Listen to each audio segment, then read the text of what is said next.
সুভাষ চন্দ্র সৈয়দ মুজতবা আলীর রচনাবলী থেকে প্রথম খণ্ড 15 পাতা। আমাদের মতো সাধারণ লোকের পক্ষে সুভাষচন্দ্রের মতো মহাপুরুষের জীবনী আলোচনা করা বন্ধের হস্তি দর্শনের নেই। তৎসত্ত্বেও যে আমরা সুভাষচন্দ্রের জীবনী দর্শনে প্রবৃত্ত হয়েছি তার প্রধান কারণ আমাদের মতো অর্বাচীন লেখকেরা যখন মহাপুরুষকে শ্রদ্ধাঞ্জলি দেবার জন্য ওই একমাত্র পন্থাই খোলা পায়, তখন তার শ্রদ্ধাবেগ তাকে অন্ধত্বের চরমে পৌঁছিয়ে দেয়। শ্রদ্ধা ও ভক্তির আতিশয্য তখন আমাদের চেয়ে সহস্র গুণে উত্তম লেখককেও বাচাল করে তোলে।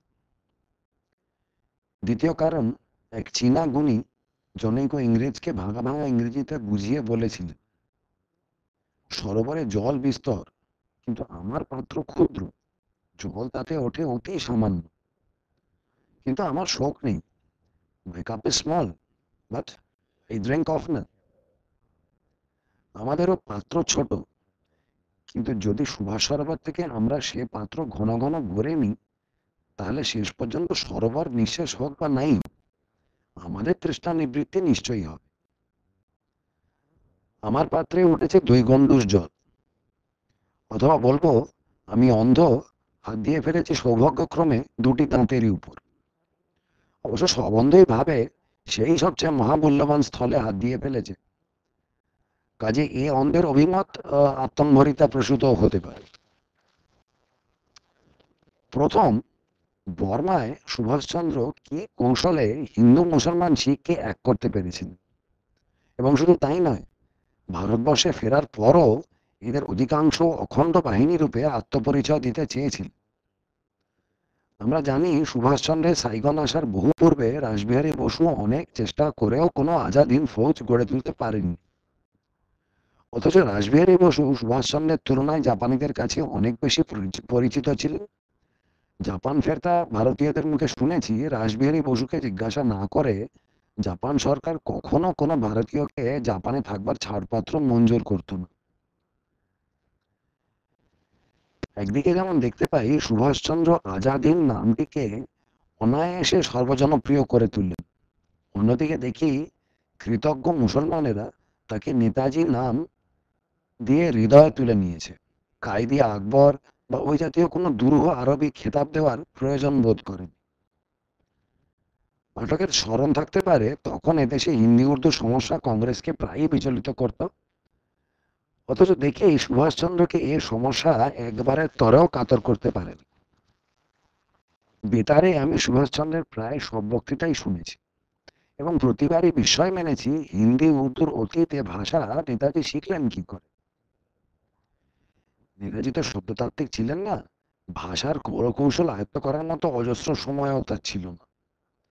এ রহস্যের একমাত্র সমাধান এই যে রাজনৈতিক অন্তর্দৃষ্টি যে মহাত্মার থাকে, দেশকে সত্যই যিনি প্রাণ মন সর্বচৈতন্য সর্বানুভূতি দিয়ে ভালোবাসেন, সাম্প্রদায়িক কলহের বহু ঊর্ধ্বে নির্দ্বন্দ্ব পুণ্যলোকে যিনি অহরহ বিরাজ করেন, যে মহাপুরুষ দেশের অখণ্ড সত্যরূপ ঋষির মতো দর্শন করেছেন, বাক্যব্রহ্ম তার ওষ্ঠাগ্রে বিরাজ করে।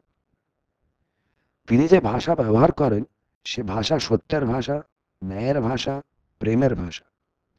সে ভাষা শুদ্ধ হিন্দি অপেক্ষাও বিশুদ্ধ হিন্দি, শুদ্ধ উর্দু অপেক্ষাও বিশুদ্ধ উর্দু।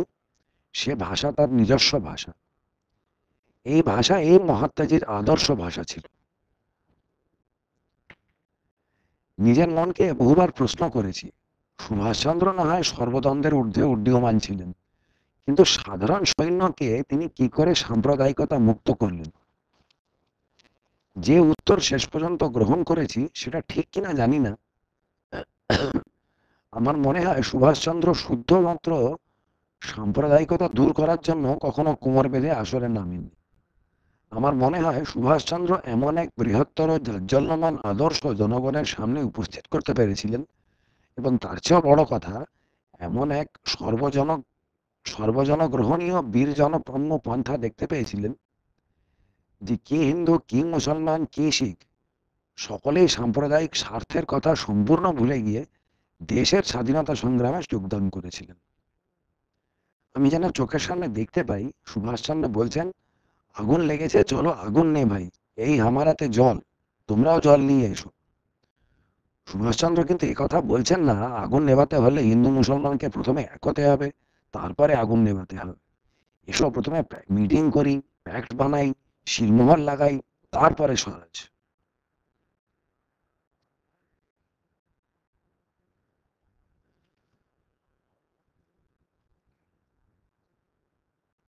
বৃহত্তর আদর্শের সামনে দাঁড়িয়ে মানুষ ক্ষুদ্র স্বার্থ ত্যাগ করেছে, তা তো সে ব্যক্তিগত স্বার্থই হোক আর সাম্প্রদায়িক স্বার্থই হোক, এ তো কিছু অভূতপূর্ব জিনিস নয়। স্বীকার করি এই জিনিস বিরল, তাই এরকম আদর্শ দেদীপ্যমান করতে পারেন অতি অল্প লোক, তাই সুভাষচন্দ্রের মতো নেতা বিরল। দ্বিতীয় যে গজতন্ত্র আমি অনুভব করেছি সেটি এই, দ্বিতীয় মহাযুদ্ধের মাঝামাঝি তিনজন নেতা স্বেচ্ছায় নির্বাসন বরণ করে দেশোদ্ধারের জন্য মার্কিন ইংরেজের শত্রুপক্ষকে সাহায্য করতে প্রস্তুত ছিলেন। এদের মধ্যে প্রথম জেরুজালেম গ্র্যান্ড মুফতি, দ্বিতীয় ইরাকের আব্দুর রশিদ। এদের দুজনেই আপন আপন দেশের একচ্ছত্র নেতা ছিলেন। তৃতীয় ব্যক্তি আমাদের নেতাজি, তিনি ভারতের সর্বপ্রধান নেতা ছিলেন না। তিনজনই কপর্দকহীন, তিনজনই সঙ্গে নিয়ে গিয়েছিলেন আপন আপন বশ এবং চরিত্রবল। প্রথম দুজনের শরণার্থী ছিল উত্তর আফ্রিকায়, তারপর শেষ পর্যন্ত দেখা গেল এদের কেউই কোনো সেনাবাহিনী গঠন করে তুনিসিয়া আলজেরিয়ার ইংরেজের সঙ্গে লড়তে পারলেন না।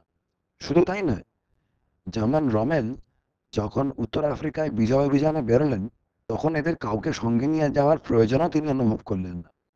এদের কেউই জার্মান সরকারকে আপন ব্যক্তিত্ব দিয়ে অভিভূত করতে পারলেন না।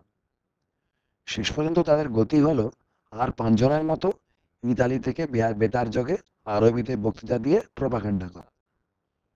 অথচ পোষ্য পোষ্য সুভাষচন্দ্র কি অলৌকিক কর্ম সমাধান করলেন! স্বাধীন রাষ্ট্র নির্মাণ করে ইংরেজের সর্বভারতীয় সৈন্যদের এক করে আজাদ হিন্দ ফৌজ গঠন করে তিনি ভারতবর্ষ আক্রমণ করলেন। বর্মা মালয়ের হাজার হাজার ভারতবাসী সর্বস্ব তার হাতে তুলে দিল, স্বাধীনতা সংগ্রামে প্রাণ দেওয়ার জন্য কাড়াকাড়ি পড়ে গেল। আমরা জানি জাপান চেয়েছিল সুভাষচন্দ্র তার সৈন্যগণ যেন জাপানি ঝান্ডার নিচে দাঁড়িয়ে লড়েন। মুফতি এবং আব্দুর রশিদ জার্মানিকে সেই সুযোগ দিয়েও বাধ্য করতে পারেননি। সুভাষচন্দ্র কবুল জবাব দিয়ে দিলেন, আমি আজাদ হিন্দ ও তার ফৌজের নেতা। আমার রাষ্ট্র নির্বাসনে বটে, কিন্তু সে রাষ্ট্র স্বাধীন এবং সার্বভৌম। যদি চাও তবে সে রাষ্ট্রকে স্বীকার করার গৌরব তোমরা অর্জন করতে পারো। যদি ইচ্ছা হয় তবে অস্ত্রশস্ত্র অর্থ দিতে পারো। এক স্বাধীন রাষ্ট্র যেরকম অন্য স্বাধীন রাষ্ট্রকে মিত্রভাবে ধার দেয়, কিন্তু আমি কোনো ভিক্ষা চাই না।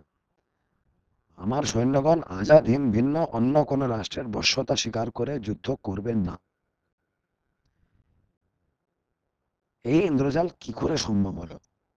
সুভাষচন্দ্রের আত্মাভিমান যেমন তাকে বাঁচিয়েছিল জাপানের বশ্যতা না করা থেকে, তেমনি তার গভীর অন্তর্দৃষ্টি দিয়ে তিনি দেখতে পেয়েছিলেন যে জাপান তার কথা মতো চলতে বাধ্য হবে। তার সঙ্গে সঙ্গে আরো কত গুণ, কত কূটবুদ্ধি, কত দুঃসাহস, কত নির্বিকার ধৈর্য, কত চরিত্র বলের প্রয়োজন হয়েছিল, আমাদের মতো সাধারণ লোক কি তার কল্পনাও করতে পারে? কপর্দকহীন, সামর্থ্য সম্বলবিহীন সুভাষচন্দ্র টোকিওতে একা দাঁড়িয়ে প্রথম দেখি সেই ছবি। তারপর দেখি সুভাষচন্দ্র নেতাজি রূপে স্বাধীন রাষ্ট্রের স্বাধীন সৈন্যবাহিনীর পুরোভাগে দাঁড়িয়ে ভারতেরই এক কোণে।